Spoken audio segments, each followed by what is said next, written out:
And very good morning to you. And here we are, Teddy's Hour. And there he is, the man himself, Mr. Teddy. Good morning, Teddy. Morning, Keith. How you doing? All right. I came from awake last night. I was playing, watching Top Gun, of all things. This is a very noisy movie.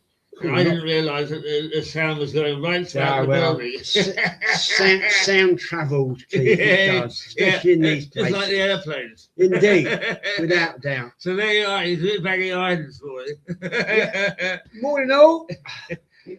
Anyway, morning, viewers. It's your hour, my boy. Right, lovely.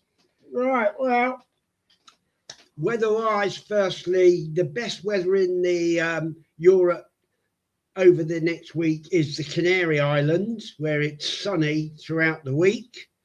If you're in places like Greece, then it's the opposite. So also Thailand, where Nora lives, where my boy lives. Again, that's nice and bright in Asia, so they're in for a good week. And of course, over here, well, we've got about 12 degrees, but a fairly dry week in the south of England, with more rain the further north you go. Right. That's the weather. So we don't need an umbrella down here. No. So, but wonderful. And over Easter, of course, Easter coming up this weekend is again the same. It's about 12 to 14 degrees where you are in the United Kingdom, really. Right. So if you had any plans like I did for an Easter meal on the patio, it's not a worthwhile plan unless we get a sudden heat wave that no one knows about. So, right. So where are we having lunch? We're having lunch at we are having lunch in Sunday, my in my place. Yes, yeah. on Easter Monday. On Easter Monday. Because now Easter Sunday, I've been asked to do a gentleman's 90th birthday. Oh, right. DJ right. for him. So right. I shall be. We switched our dining arrangements. It did. So it went from Friday to Sunday and now to Monday. Right, okay. So, yes. What time? Don't know, 2 o'clock. 2 o'clock is. Yeah, right. 2 o'clock. Okay. Time for a pint ahead of time. Oh, yes, definitely. Definitely. All right. Pub of the week this week, again, it is the pub of the week this week is the West Quay in on Brighton Marina. Oh. Outdoors, overlooking all the boats in the marina, and really is the best beer garden on the whole of the south coast, in my opinion. Right. Good. Again, the beer is very good. The ales are superb to die for. And very good food as well. Well, I'll tell you what, Teddy, you've stirred me. As you know, I'm disabled. And I've decided I'm not going to be disabled as far as pubs are concerned. I'm going to try and get to various pubs. Now, I've only got my scooter at the moment. But if I work out, I've just got my free bus pass from the council. The only bloody thing free I got from the council. But, yeah. I'm going to work out how to get to these places by bus.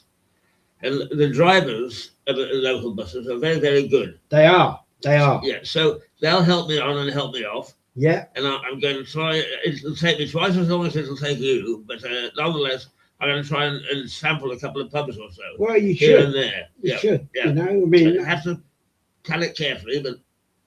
Exactly. Right. And plus, we got to plan a trip over to GW Management Studios, right. Over to Rottingdean. Yes. Yeah. GW, by the way, we interviewed them the other week. We did. And we're actually very keen, and they're keen that we enter into some sort of relationship with them, because they've got a lot of students, and we can help students. We've got the knowledge and the talent. I mean, if anybody's got people who understand the television industry as us. So it's a good fit. Well, it's you understands the television industry, mate. I'm still a learner. You understand the music. Exactly. Yeah. Yeah. So I mean, like again, and of course, if anyone is out there watching that would like to do a spot on Mirador, please let the man know here, Keith, and I'm sure we'll be able to arrange it with a simple link. If you've got something to say, say it. Say it. Come on board and say it. Whether it's different opinions to mine, that's great. The more different opinions, the better, because we are about free speech. We're not like government that likes free speech when it suits them, but we are a totally free speech organisation. Media. Yeah. We respect what anybody wants to say, as long as it's not extreme. Well, of course, obviously, let's murder them all. But we do not stop people because they may have a different viewpoint to us. Exactly. In fact, Teddy and I have totally different viewpoints, but we get along famously. Yeah. Because we recognise that we both mean what we say and say what we mean. Exactly. Yeah. Talking of which, at the moment, it's funnily enough, this morning I know on the from the Daily Mail front page that the government at the moment is making £20 million a day from the energy crisis that's being caused by Trumpland over the water. Oh, really? Yeah. And yet they're putting up our energy bills. And they're talking about getting rid of the 5% fuel allowance for the white van men as well. You know? Yeah. Such as I know. It's crazy, isn't it? It is. Because they've cocked up everything else. So it's cost them a fortune. Now they've got to pay for it. Well, first of all, they go to war on the pensioners when they come into power, getting rid of the heating allowance. But on getting rid of the heating allowance for pensioners, you know, I do think it's the one thing they didn't realise they're onto a good thing there, because in that year, it's amazing how many of the energy companies seem to find the money to pay pensioners the £200. Yeah. I noticed that there's about 3 or 4 energy companies that say we'll pay you your £200, £300 as long as you stay customers. You know what? And I think if Labour persisted with that, that would have forced all the energy companies to take a similar line. Yes. So, whereas I dislike the way they did it, Labour, but they were on a good thing there, and they bottled it. Yeah. Oh, they bottle everything. I mean, you just talk about inviting people to express their point of view. This lot. Any politicians will not say boo. No, they won't. Because they offend somebody. I know. Oh, bloody well offend. Exactly. Yeah. You know what? Get cracking. So Get them. I would actually say that it would have been a good thing. You know? And they would have saved themselves some money. But then after the pensioners, they reneged on that and gave us our £200 allowance back every year, or £300, whatever, if you're over 80, then they decide to take on the farmers. And with the inheritance tax. Yes. And again, they've still not reneged on that. They're because they dislike business, this lot. They really do. They do. Yeah. They really dislike business. And I see, again, over the weekend, Starmer's come out and said he wants businesses to work with them to tackle the high increase in fuel taxes. You know, as if businesses, if I was still in business, I wouldn't trust the Labour government. No, to be fair with a business, they're anti-business, if anything. Yeah, they really are. which brings Yes. me on, I suppose, really. Oh, yeah. Now we're on to the from last week again. Golfer on drug drive rap. Tiger crash arrest. That's Tiger Woods, isn't it? Tiger Woods. Yeah. Yeah. I mean, Yeah. Yeah. It's funny. There are some sports people, always very talented, who have death wishes. George Best was one. he was. yeah. Was. Yeah. They would get out of a scrape, swear to stay dry, not, and then within a week, they'd be back on the booze again, and wham. Well, I think it's so much more now than alcohol because you get people like Tiger Woods. He must have been an American icon. Yes, that's right. He was. And to go that way and put yourself and your family at risk. Yeah, you think once they got it all, they want to keep it, wouldn't you? You would, definitely. No, Definite. there's no history of that at all. Or whether the money doesn't matter. Maybe they get too much money and Well, that's it. and on the inside page here, Russia's run of the channel. Russia are sending their boats through throughout the English Channel. You know, sort of like. I guess we can't stop them, can we? Well, no. I mean, and that brings me up into one of the funniest. It's not really funny, but one of the funniest headlines I saw last week was this. Here we go. I'll put it up now. There we go. What does it say? Royal Navy forced to borrow warship from Germany. Oh, right. Because we're leading the manoeuvres. We're leading the manoeuvres in the North Sea or somewhere for NATO. And we're leading the manoeuvres with a borrowed warship from Germany. Yeah. How can we go from having the finest army in the world, armed forces in the world, to being a joke? Well, I don't I mean, know. it's in a short period of time. Yeah, I know. And it's not just Labour. You can't just blame Labour. Well, This has been happening over the last 10, 15 years. Well, I was going to say, actually, this started under the Tories. Yeah. You know, under the Tories. It's like they become so blasé about being attacked by someone like Russia. You know, because Russia, I read a report last week that Russia, someone said Russia are about 15 years away from launching an attack on a NATO country. Yeah. You know, it'll be us. Yeah. Because there will be no, you know, there will be no defence from us because we haven't got defence, have we? You know, can I just throw in a red herring for a moment about Russia? Yeah. Because I said to you last week, we were talking about people that I'd trained and so on. Exactly. And I mentioned Sophie Shevardnadze to you. Yeah. And Edward's granddaughter, the leading politician. And during the week, her photograph came up. So I sent a little note and I said, Sophie, it's lovely to see you. You're as beautiful as ever and you're aging gracefully and so on. And I got a lovely note back saying, oh, Keith, you're watching me. So there you are, you see. It just shows you the international nature, both of media and of Mirador. It does. Yeah, I mean, you know what? But this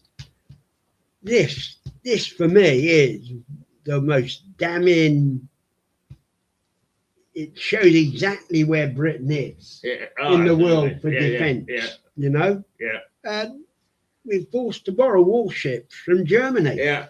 I mean, we're actually just a little comedy unit at the moment. Well, we are. Yeah. You know what? And if I was Putin, I'd be looking at this thing. I'm not going to launch a takeover of that country. It's making a bigger mess of it itself. Yes. You know. And probably Starmer would probably, if Putin rang him, he'd probably say, "Okay, I surrender." Yes. Oh, absolutely. And let me run it on your behalf. Yeah. Mind you, of course, there were those in 1939 who wanted to surrender. Oh, there was, yeah. Yeah. Yeah. Oh, yeah, to Hitler. Yeah. Yeah. Yeah, I mean, and he was just starting, really. Absolutely, yeah. You know? Yeah, I've been to the I've actually been to the museum in Berlin, actually, when he was coming up, and The start Hitler, of yeah. and Hitler was, Yeah. he was mooted by the population of Germany at the time. Yeah. You know? Absolutely. So it's just a joke, really. Now, I actually picked an Argus up this weekend, just for a laugh. And on the front page was Norman Cook, Fat Boy Slim, tells Reform leader not to use his songs for election campaign. Yeah. They get precious, don't they? They get precious. You know what? I mean, sort of like, what difference does it make? Exactly. You know, a Fat Boy Slim. Don't if you don't want your songs used, don't put them out there into the public. Exactly. Yeah. Fat Boy Slim appalled his song was played at a Reform UK rally. Well, that's tough titty, isn't it, really? Yeah. That is tough. Absolutely. And I'm amazed at the Argus, which is not a bad paper all in all. I'm amazed at it for leading with something as trivial as that. Well, I'm not. I'm not, to be honest with you. I'm not, to be honest. And then on the back page, Sussex Cricket on the hunt for sponsors. Well, they should be as well, because Mark West of Sussex County Cricket Club is in charge now, as the CEO and Chief Executive Officer. And of course, I approached him a few weeks ago on behalf of Mirador to actually get him to come on my show on a morning like this, to actually give him free speech and tell people exactly how he ended up in the shit like we are at the moment. Yeah. But he said, "No, I'm too busy, Teddy. I'm too busy." Yeah. Well, he's too busy now. He is. Yeah. I mean, right. Now here is a moral question. Yeah. Supposing he lifted the phone this morning and he said, "Teddy, I'm ready to come on your show," what would you say? I'd say, right, well, send you the link now. Right.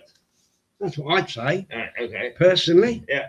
Yeah, I'd say we send you the link now, Mark. If you're listening, if anyone's listening, there's no one up here today. No, there's not. But then is the pattern is I didn't do it this morning because I was actually creating a spoof for tomorrow. An April Fool. Oh, right. Yeah. Right. I don't want to say too much because I'll slip my hand. But what the pattern seems to be is that between 7 and 9, that's when people come on, because they know that it's not formal, and that if they but they're not here today. No, but because we're formal, we're what I call formal. In other words, it's Teddy and Keith. Oh, right. So they tend not to want to interrupt. Were they? When we're just sitting here chewing the fat, then they come on. Oh, right. Yeah. Well, I expect my watchers to come on and get involved in the conversation. Right. Well, I mean, actually, one of the things that you and I, when you've got a moment, because you're a very busy man, but when you've got a moment, we've got to sit down, and one of the things we have to talk about is we do, because of my illness, we sort of eased off a little bit. We've got to go back to make people aware that we're back on full cylinders, and that we're here, that they can watch us, that they can join us, they can get involved with us, they can do all sorts of things, and you must hang on.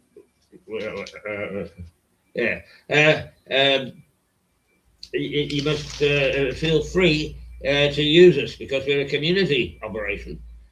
We are. And we're very happy to help you in any way that we possibly can. Definitely. We don't find lost cats. Things like Nextdoor do that. Exactly. But other than that, there are issues which I know some of you get riled up about, I do, that we can discuss. And believe me, we've got 3 councils. We've got county, we've got district, and we've got the town. And they all cock it up. Yeah, They're do. all as bad as one another. There's plenty to talk about. There if is. You want to talk? You want to talk publicly? You want to venture fury? Contact us. You want to have a go? Yeah. And carry on. Carry on. Yeah, it's... what paper have you got now? It's got there we go. Oh, the eye. The Eye. Yeah. Not a bad little paper, actually. No, Reeves is urged to cap business energy costs and lift oil drilling ban. Well, they won't lift the oil drilling ban because Ed Miliband is not drill baby drill. No. He's win baby win. Yeah. And boy, he's full of wind, isn't he? Yes, he really is. He is, and I'm afraid he's going to need it because he needs to supplement his wind policies. Exactly. Yeah. Well, he should eat more curries. That's the answer. That's the answer. Like Labour. Free curries. For the... Exactly. You should have a free curry deal with one of the Labour, one of the Westminster curry houses. Should have a free curry. You really should. You know. And Chinese state app rewards. Oh, Chinese state are giving app rewards for students in the UK. Oh. Yeah, probably asking them to spy. Yes, what are they rewarding them for? Yeah. Oh, and here we go. New powers for UK forces target Putin's shadow fleet. This is a shadow fleet that's slipping through our channel. Through our channel. Well, everything's slipping through the channel, isn't it? There is. People are coming from France, illegal immigrants. Yeah. Have we got any ships at all in the channel? You know what? From what I've looked, and you know what? We are literally navaless. Yeah. I think we are. I think, you know what? Now, I know we have some frigates, but Christ knows where all the frigates are. Have we got any carriers? You've got a couple of carriers. Have we? But I think they're Have we got any airplanes for them? Yes. Yeah, we have. You know, sort of like, but we're now, from what I can move out on the internet, we're now manufacturing drones, and that is about our. Maybe that is because we won't have an army, so we're sending out armies of drones to, you know. Well, it's the way the future wars are going to be fought. Yeah, I guess so, really. Yeah. But the fact is that, and also, no one wants to join our armies now. No, we don't blame them. You know? Yeah. That's the thing. I mean, if there's any young people out there, I'd be interested to know, would you, if you were called up, go to war for the country? Because there's been so many cases of bullying and interference and that sort of stuff. Yeah, that's always gone on in the army. And to be fair, I mean, and growing up, it used to go on at school when I was growing up, and I could have joined the army myself, but I turned it down. I said, I'll stick with me DJing, Dad. And he said, we'll never make a living out of that. You should join the army like I did. And you know what? But believe you me, when we were going to school, like, I'm sure it's the same in your time. You know, bullies were far more prevalent then. Oh, absolutely. But my old man said to me, first time I got bullied, he said, well, they're bullying your brother and sister as well. Could you keep an eye on them? So I said, what should I do? And he hit them. And the next day I broke this kid's nose. Oh, yeah. And no one in the school ever came near me again. Yeah. You know? Yeah. Or my brother or my sister. Yeah. And the headmaster came round. He said, well, I told him to hit him. And I said, I'd have hit him. Yeah. So he said, don't you tell me to tell my lad not to hit. I said, because you won't control them, so he will. Yeah. I said, well, we found out. I said, and I said, well, that's all right. Send the mum and dad round. I'll sort the dad out as well. And that was my dad's view. You know, sort of like, and again, if there's any youngsters on there listening, do you still get school bullying? Again, tell me. Yes, I'm sure it still goes on. Yeah, I'm sure it does. But if you do, tell me. And the thing is, there's so much peer pressure nowadays, isn't there? There is, yeah. Have you got the latest phone? No? Oh, well, you're on the outside, you know? Exactly, yeah. Things that really don't matter, but kids make sure that they do. Well, I can't believe they're still allowed to use phones in schools. No.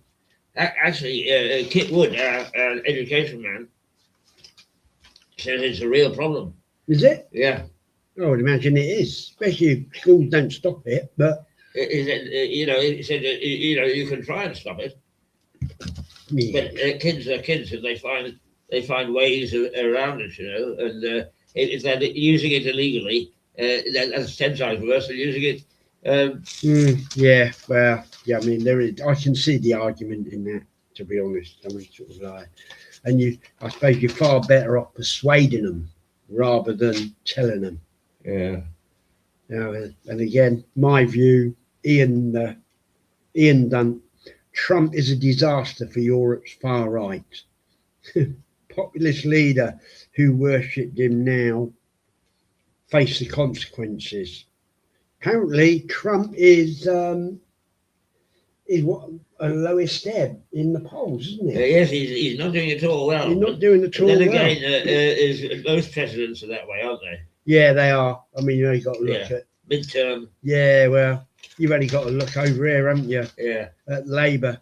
I mean, they were in favour for about a month, and then we had the Southport riots, and they started sending all the people to prison for saying stuff against the government, and after that, they're Labour on the downward spiral. Absolutely. Really, to be honest. Yeah, and the handling of the economy. Well, of course, yeah. I mean, you know, Starmer should have changed Rachel Reeves months ago, if not years ago. Well, but he hasn't. He's bottled every decision he's had to make. Yeah, well, I will criticise Labour rather than individuals. Yeah, cover myself for liable. So, I'm sorry, but I personally think they're all a bad lot. The lot. Yes, I do too. So if the whole of the Labour Party wants to take me on in court, I'm sure they get laughed out of court, to be honest. Now, talking of which, actually, I've not addressed the sport. Now, what a week last week was for international football. Yes. First of all, we had Northern Ireland, Republic of Ireland, and Wales in 2 days all go out of the playoffs for the World Cup next year.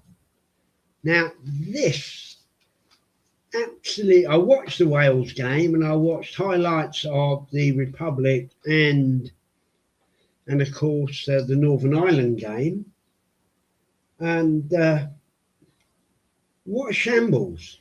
Yeah. And then to boot, Scotland played Japan in a friendly and Japan beat them. And you know what? Yes, it's right, 2-1 or 1-0, wasn't it? Exactly, yeah. And you know what? And that was only a friendly. Yeah. But after, isn't it tonight? England are playing. Yeah. Japan. And after the Scotch game, even though they've already qualified under Steve Clarke, they were shouting for Steve Clarke to be out. The Scots. You know what? And as for the Welsh, I watched the game and they stopped playing after 70 minutes, and then they imploded. Then they imploded, yeah. And they lost in the cup showdown, the same as the Republic did. Northern Ireland got beat in Italy by the old lady. Yeah. But you know what? To be fair, that was a fair result. Yeah. That was a fair result. Yeah. And Michael O'Neill, of course, who managing Northern Ireland as well as Blackburn in the championship. He's not had a particularly good season with them, but I like Michael O'Neill as a manager myself. Michael or Martin? Michael O'Neill. Michael. Yeah. Yeah. Martin O'Neill is still managing up in. He's managing Celtic. Celtic, that's right. Yeah. So you don't get mixed up, and they're not related, by the way.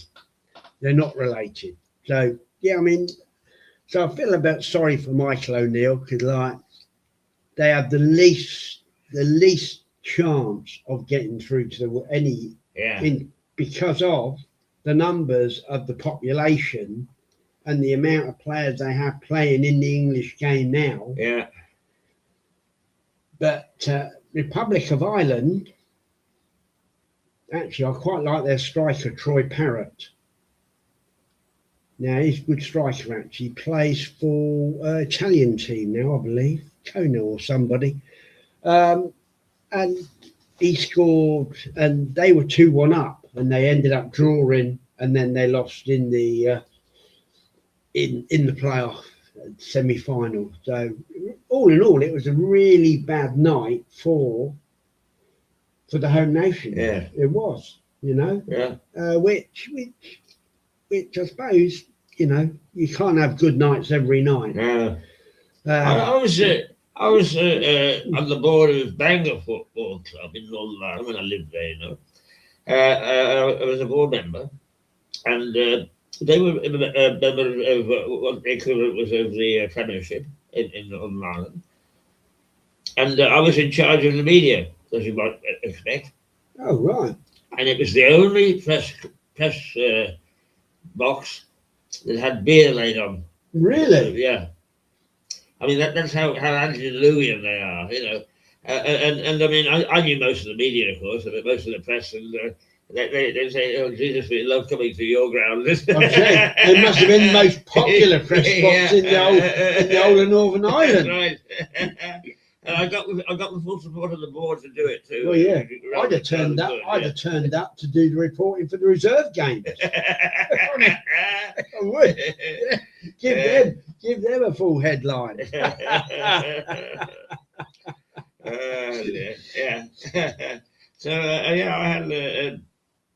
I had an interesting time in sport in Northern Ireland. I know, yeah, I gathered you did really from when you were telling me your story. Actually, we've got to finish your life story off because we got up to 2000. We got up to 2009, Keith. Oh, did we? We did. Right. That's exactly where we left it. Right. Now, I've been meaning to get back to this, and I meant to do it last week, but I ranted on as usual. Yeah, well, I mean, you've got lots to say, and my life story will keep until you've got a slot. Well, yeah. I mean, I've just got a big mouth. That's all. There we go. So anyway, 2009, you just come back, if I remember right, from Reuters and from Russia. Russia Today. Yeah. Yeah, in fact, I think I was telling you about Gorky Park, wasn't I? You were, yes, indeed. Yes. Right across the river, it's on the Moscow River,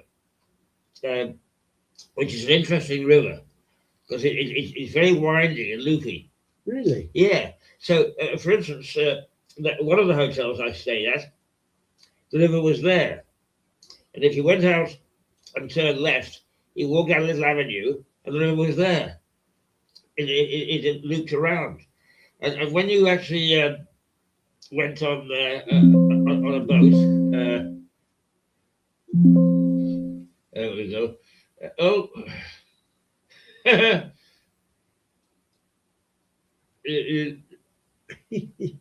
Yeah, carry on. Yeah, there we go.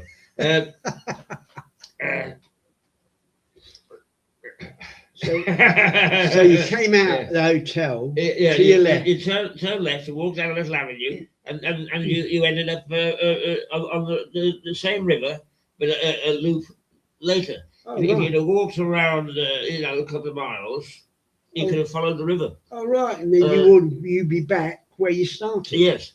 Oh, And right. some of my lady students took me on a Saturday afternoon ride on one of the steamers on the Moscow River on one occasion, and it was amazing that you kept on going round like that. So you had a steamer? Yeah, yeah. Literally just went Very, round and very round. popular. Yeah, yeah. Oh, But it's a very big river. It's a big river. I mean, it's an important river. But on the one of the places that I liked was that there was a convent which had got quite a history, because from time to time in the history of Moscow, it's been invaded a good many times, as you know. And this church, this convent, was where they would lock themselves in and defend themselves. The reason that I enjoyed it was it was right across the park from a Georgian restaurant.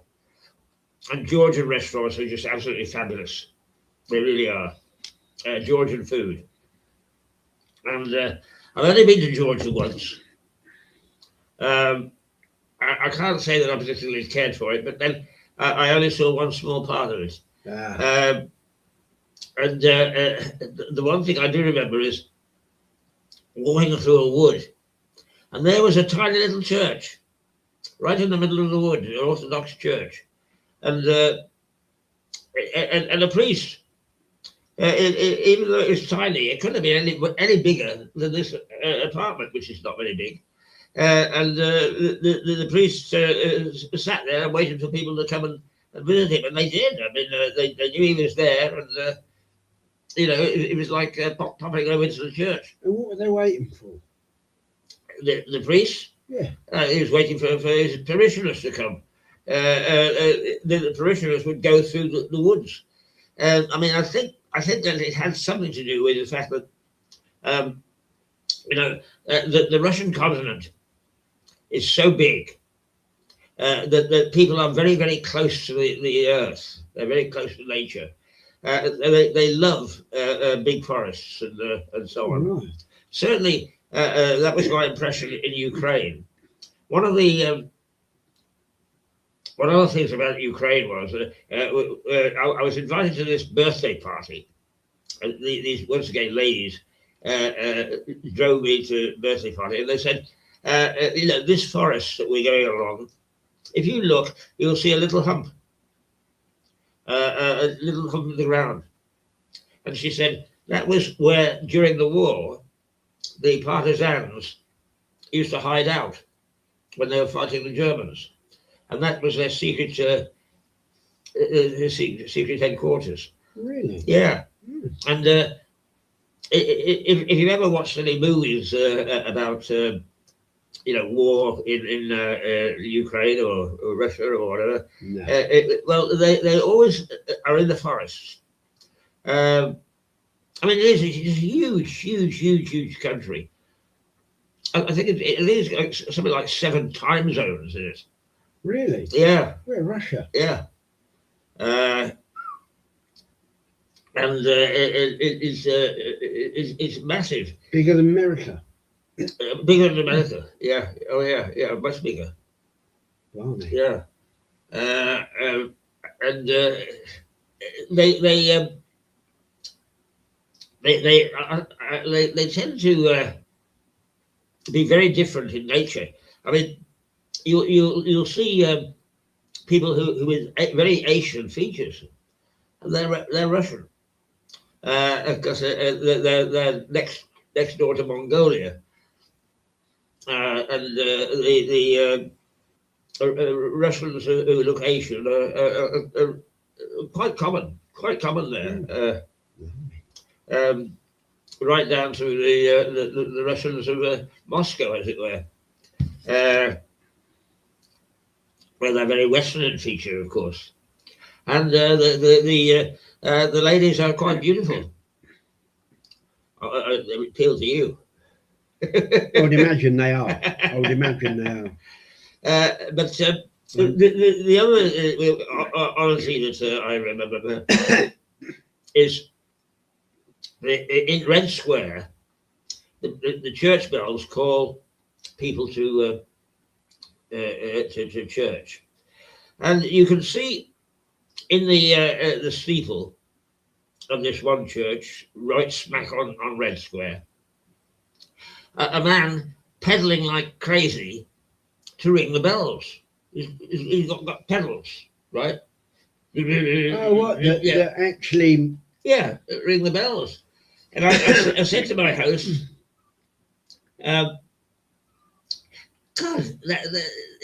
he'd break his eardrums. And they said, oh, they hire deaf people to ring the bells. Because otherwise they wouldn't be able to understand it. He must have been fit, the man. Blimey. Oh, yeah. Blimey, he really must have been fit.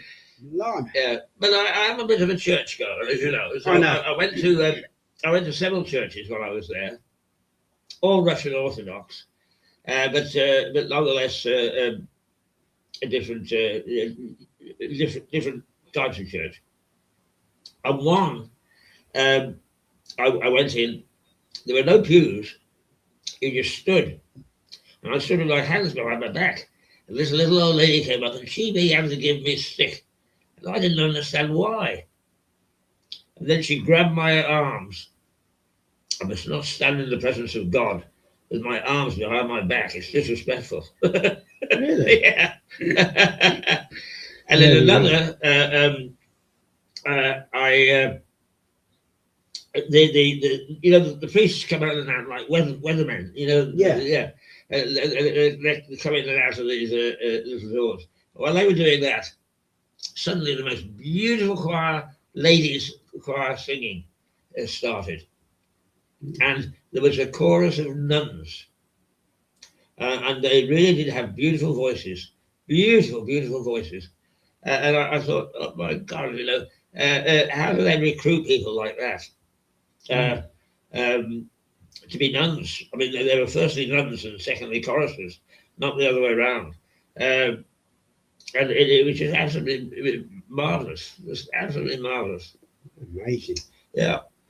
I mean, I can tell you many a story about churches around the world, but the Russian ones are very interesting. The other thing is, I want to say Abacus, but it is that's the name that sounds like is the main tourist road off Red Square. And I found this marvelous restaurant. The food was really very good, and I used to sit there and look around me in various places, and I saw this takeaway opposite My. What the hell is it? My. I tried to figure it out. And then I noticed it was sort of a milk bar type thing. And it got a model cow outside. Moo moo. Oh, no.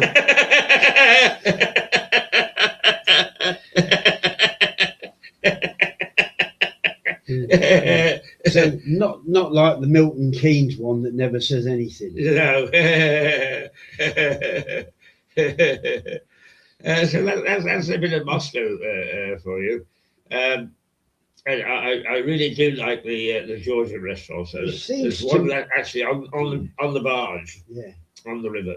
I think I mentioned before. It does seem to me, actually, your most enjoyable trip anywhere was Russia. I enjoyed Russia enormously. Yeah? Yeah, I did. Yeah, I would imagine that's down to the people, the ambience, the atmosphere of the place at the time must have been, Yes, they'd come out of authoritarian rule. There was fairly free thinking. That created a problem. Wherever I worked, where they'd come out of authoritarian rule, it created a problem because they say, we're free, we've got a free press. What they think is That means that you can do anything you want. They don't realise that freedom of media has to come with responsibility. Well, it does. So teaching them to apply responsibility is a difficulty. Yeah. I would suggest you move over a bit because you look like you're teetering off the edge of that. I probably am. Chair. But moving my bum is not always the easiest thing. There you go. That's better. Yeah. Yeah. It seems to me like your Russian experience was something that you're really glad you had. Yeah. You know. Yes. Which is and with all the PR about Russia at the moment, people are people no matter I think where you are really, and people are remarkably adaptable to their to the constraints that are put up in front of them. The only thing that is Teddy, that where they were entrenched about what was a legitimate viewpoint, particularly in media, it was very difficult to shake them. Well, yeah. And what they would say is, look, your point of view depends on where you stand. Exactly. And that's very difficult to argue against. Well, exactly. And, sort of, I know talking to Marina that, she still thinks that a lot of Russia is so much better than Britain. And she says that as a visitor in. And I would never disagree because I think that people should have a freedom of expression personally. Yeah. And, I would say to her, you know what? You're probably right. But it's difficult unless you've actually experienced both sides of the coin to actually give a view, Marina. I don't give a view. One of the things that I found is we tend to be entrenched in our own positions in Britain. For instance, when I was my first real sortie abroad was to Romania, and I was working with a team that had a German there, and he said, my wife's coming in today. She's going to the dentist." And she was flying in and going to the dentist in not Belgrade, that's Serbia. Yeah. Into where's the capital of Romania? Bucharest. Bucharest. She was going into the dentist in Bucharest because she swore that it was 10 times better than anything she could get at home in Germany. And my colleague said, actually, I've checked it out. Probably better than anything we can get in Britain as well. Yeah. So,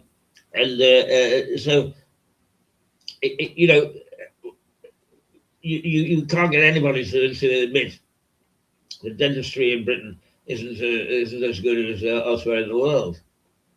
And that's because we're British. And also, again, Marina and Jerry, Marina still goes back to Russia to have a dentistry done. Yeah.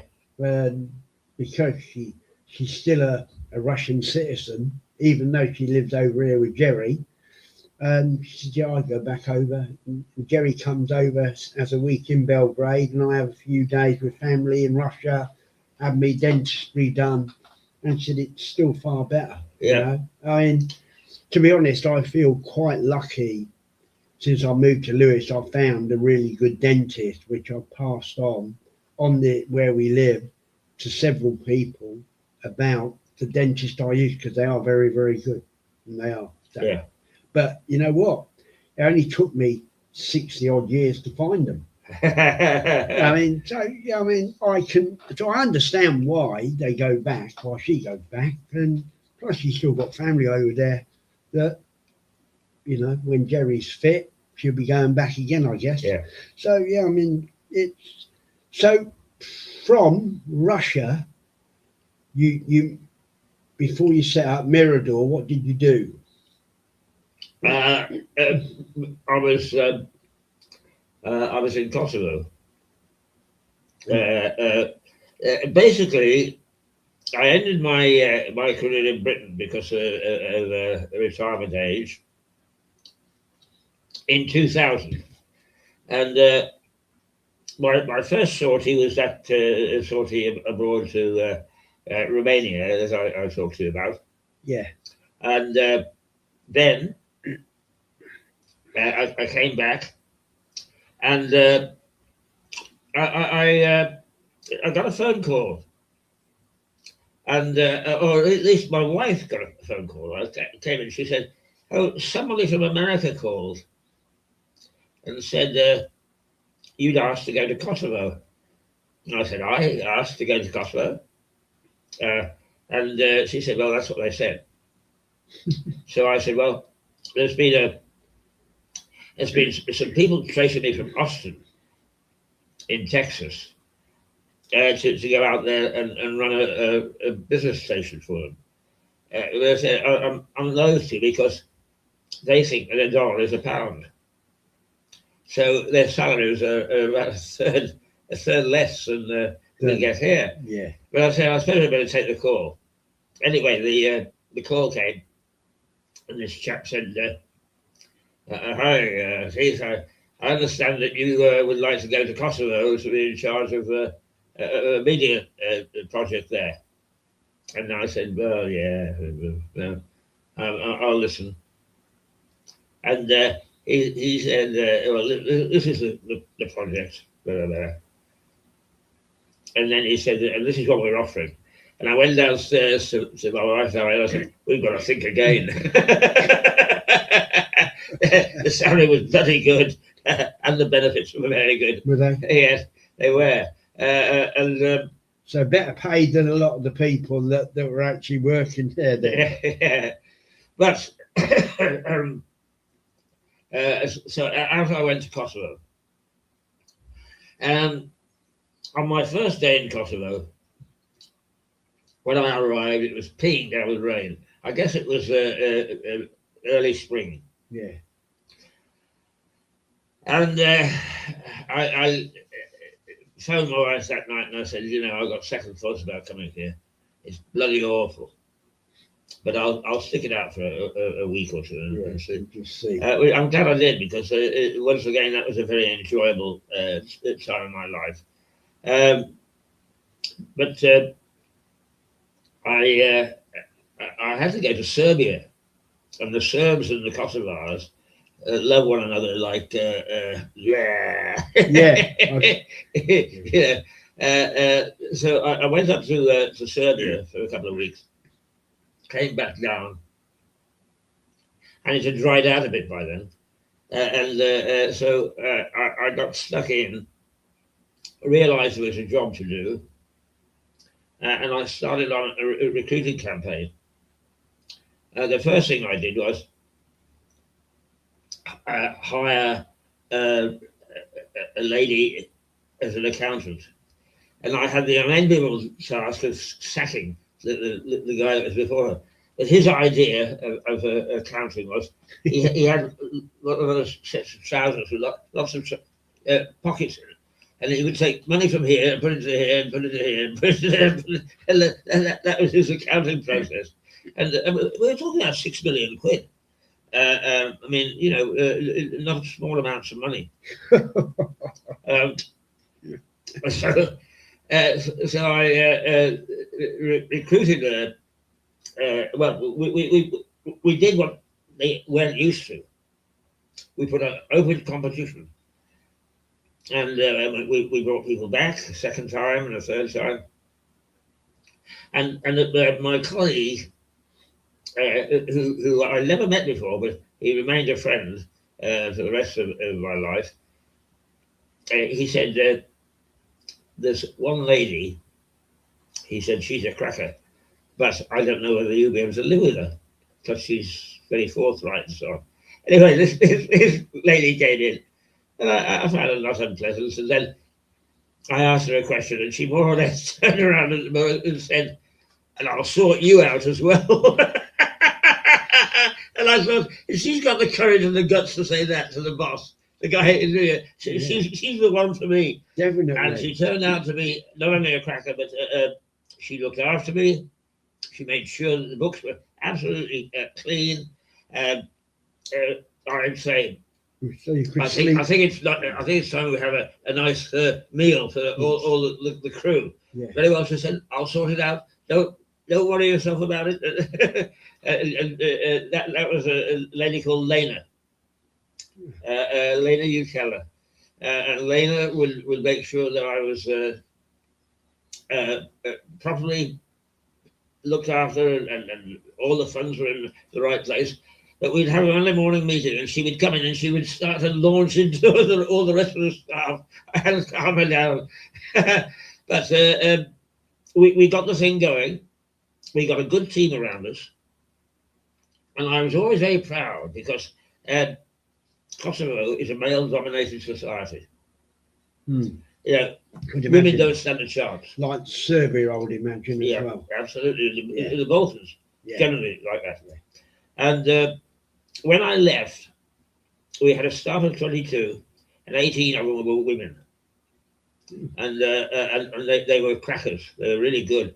My media law advisor went on to eventually become head of the media commission there. I mean, that's how good she was. And I forget what I call him now, but another guy is now in charge of all the communications for, I think it's the Dutch embassy in Pristina. And the media, does that still live on? Yes, it's much stronger now. I mean, strangely enough, I just started to write a memoir about it, and I think 2000 to 2002 was a golden year, 2 golden years, a golden age. Yeah. Because they suddenly started to realise what media was all about. Mind you, I mean, I'm good when it comes to media, but I also had a good. My number 2, who's a Brit, was also good as well. And we recruited, and we built a team that knew what it was doing. And as a consequence, we attracted the friendship of the American ambassador and his wife, who actually came and worked for us in a very sort of way. And General Cheku, I think I was telling you about General Cheku, and he became a strong team fan. So the whole tenor changed, and once you've got good, solid roots, you're okay. But that's the one thing with you I've noticed is that everywhere you've been, one person can't do it on their own. No. And right. You spotted that to make a lasting impression so that it will run on well after you passed on. Yeah. You need it's like a team sport. A really successful team builds from the bottom. In the team sport, it's a strong spine in rugby, football, cricket. You need a strong spine. So it's like the spine is the tree growing. That's right. And all the other people all coming off the branches. That's right. Yeah. You have to build. You have to build the spine. Yeah, so it is, and that's been your knack, being able to do it. Yeah. Not once, not twice, but continually through your history of all of this stuff we've been talking about over these 3 interviews. And well, next time, the next episode of this is then I moved on to Africa. Right. So we'll talk about Africa. Brilliant. Okay. Well, we're just about out of time. We are. We've been going 59 minutes. Well, actually, there is a bit on the end I want to add today because I've done I know there's probably not a lot of county cricket watchers out here, but I am a big county cricket fan of the summer sport. Now I've actually had a look through to see who's made who are going to be basically the runners and the riders in the county championship. Now, this is my last piece for today, so it's to a lot of you probably the most boring piece, but for me, I just had to cover this. So now the county cricket scene is broke down into two divisions, Division 2 and Division 1. Now, Division 2 is always the more difficult division to actually forecast. But this year, I've gone on to say I think the top 4 in county cricket this year will be, I wrote down there somewhere. I was hoping to get a friend on, but I've not been down the pub to see if he's back yet. So, and as it starts on Friday, the new season, the new county championship season, I thought I'd better do it myself. So after sitting down swatting last night, before I was rudely interrupted from upstairs. Now, Division 2. Now, this year in Division 2, the runners and riders are Derbyshire, Durham, Gloucestershire, Kent, Lancashire, Middlesex, Northamptonshire and Worcestershire. Now, Worcestershire and Durham were relegated from Division 1 last year. Now, my bold predictions this year are Division 2, it will be in I think the top 4 in Division 2 this year will be Worcestershire,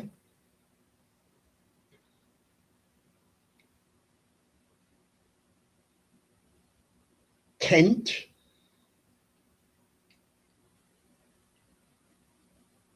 Lancashire and Durham. Right. So they actually did quite well last year, didn't they? Yeah, didn't they? And I think that Lancashire, historically a Division 1 team, with being captained now by a certain Sir James Anderson, brilliant bowler still, and he is playing at county level as he retired 3 years ago from England cricket. So I believe that Lancashire will be the winners of Division 2 this year, followed by Durham, who were a very good side and unlucky to get relegated last year, will finish second. And I think Kent, who are on the cusp, really. You know, they're not really sure what they are. I think it will be Kent and Worcestershire will finish either the 3rd and 4th places. Right. Okay. Now remember this predictions, because we're going to hold it to them towards the end of the season. Yeah, well, and Division 1, now, obviously for the first time last year, Nottinghamshire won the county championship under Peter Moore's old Sussex coach from 1996, when him and Chris Adams, who was the captain at the time, led Sussex to their noughties domination, which I was there for every year, every season for that. So this year, I think, again, the top 4. Now, I'll give you the top 3 initially. I think it's going to be Nottinghamshire, Surrey,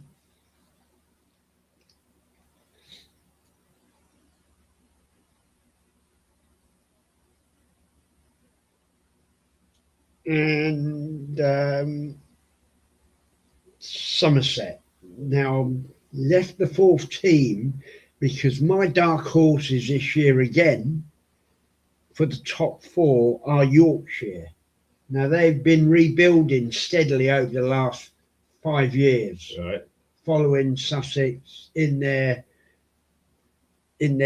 gradual climb back to the initial Division 1. So yeah, now Okay. that will be completed by Yorkshire. Now Sussex,